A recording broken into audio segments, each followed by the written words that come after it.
Hi everyone, thank you for joining me for this relaxation and stretching rider Pilates session.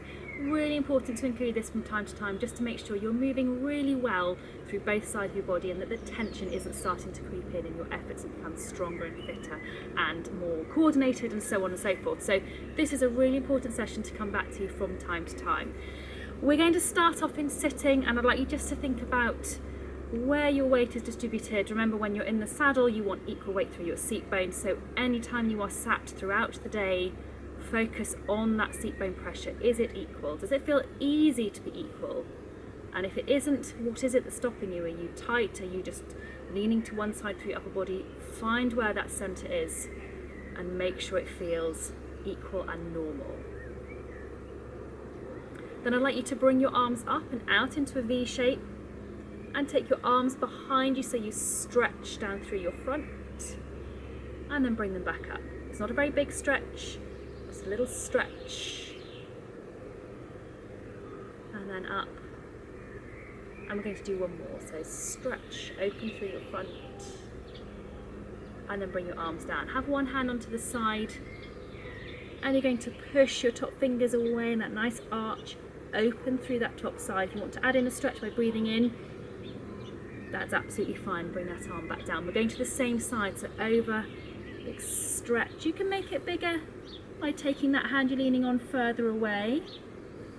But if you're doing that, just try to make sure you keep fairly equal weight through your seat bone. You can do this, but then you're leaning away and you're not really increasing the stretch, so keep your seat bones as equal as you can. Let's go to the other side. So start off small, pushing those fingertips.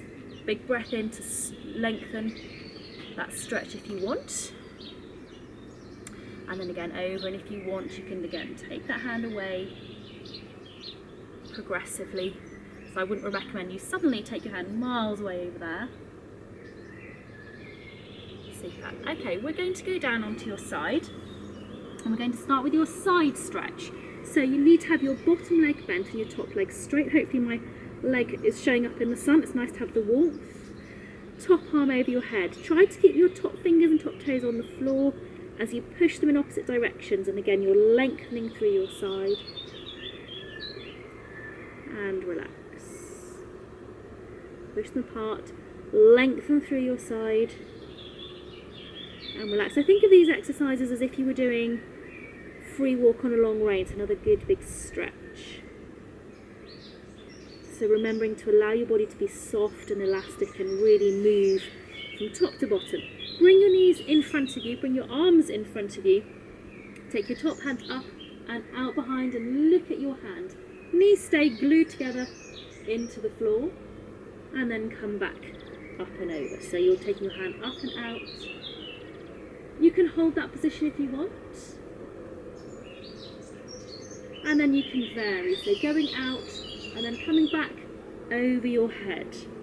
So you'd go out behind, look at your hand, and then skim the floor as you come back. Knees always pressed into the floor to help you really lengthen through your side. Going to do one more.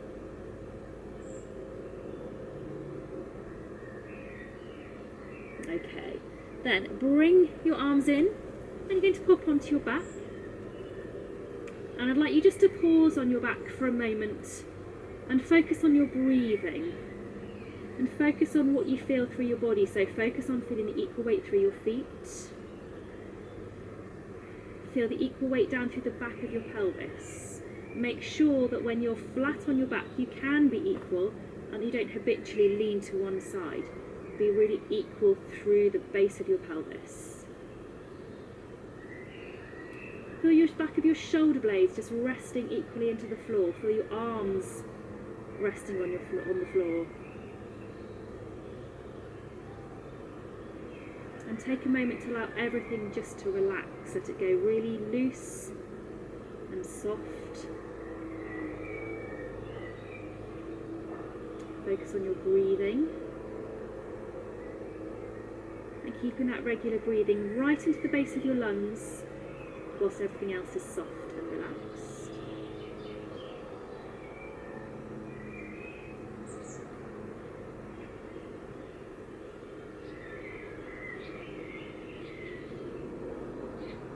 And making sure your feet are reasonably close to your bottom, we're going to start by doing some mini bridges.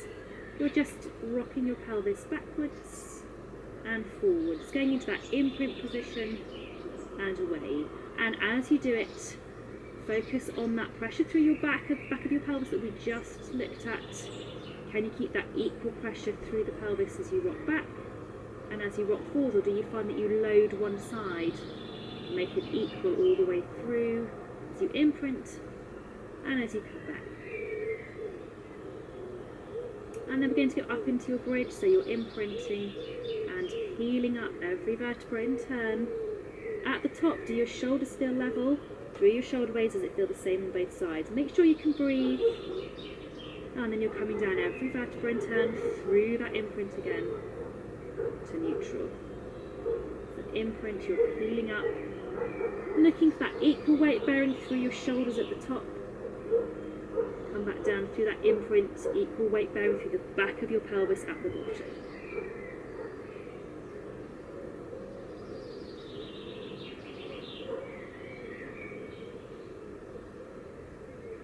We'll do one more.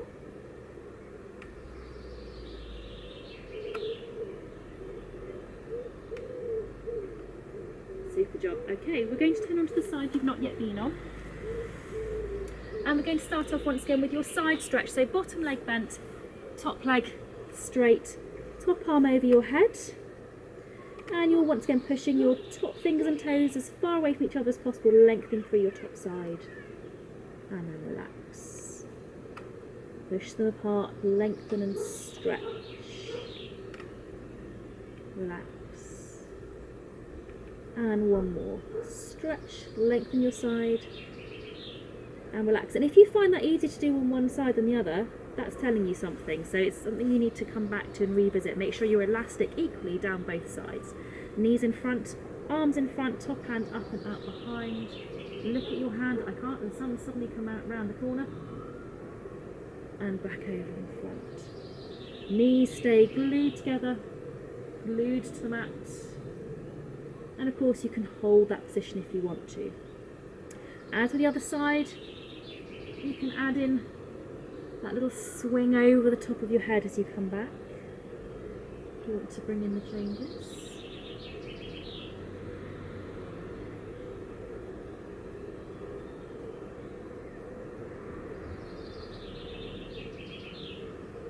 Again, with this one, if you find that one side you can really turn and the other side you're a little bit stiffer, that's something to work on. Appreciate in the saddle we don't get generally this degree of rotation through our upper body, but it's still good to be as equal as possible.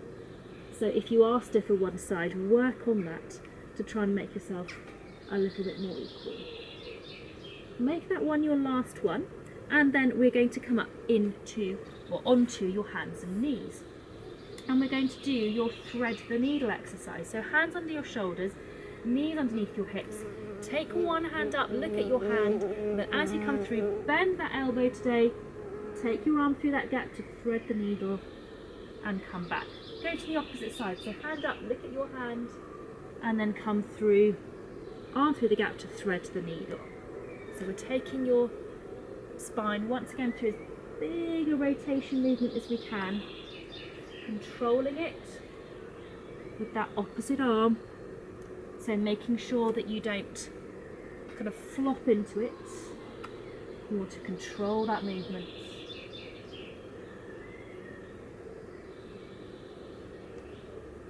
One more each way.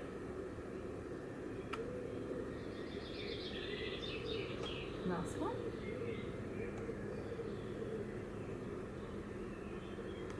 Okay, then stay in this position onto your hands and knees, and we're going to do your cat stretch. So you're arching your spine up, you may well look at your knees, and then dip your spine down and you'll probably look ahead. This is a lovely exercise for trying to move the whole of your spine in one go. So a lot of the exercises in this plane of movement, like your shoulder bridge, like your roll down, like the cobra, you move one bit at a time. This exercise, we're moving the whole spine all in one go. So you still want to be moving each vertebra in turn, but you want to be moving them all together.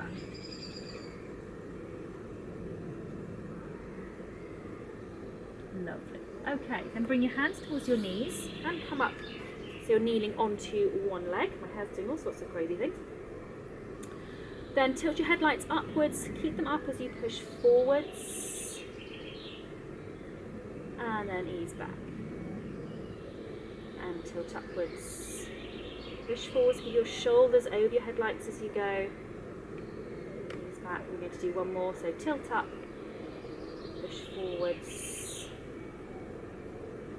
And back, and I'm going to swap. Same thing again, tilting upwards, keep that upwards tilt as you push, you should feel it lengthening down through here, and ease back. Tilt upwards, push. We're going to do one last one, tilt upwards, and push. And there we are. We're going to leave it there for today. So hopefully you feel nicely stretched through the whole of your body, nice and relaxed. But it may also have just highlighted a few ways or a few areas in which a little bit stiffer through one side than the other. That's something to bear in mind and keep coming back to that to try and really make yourself as mobile, able to do a nice free walk and long rein on both reins as much as you'd expect your horse to do so. Thank you for watching. I hope it's been enjoyable. Look after yourselves, and I'll see you at the next session.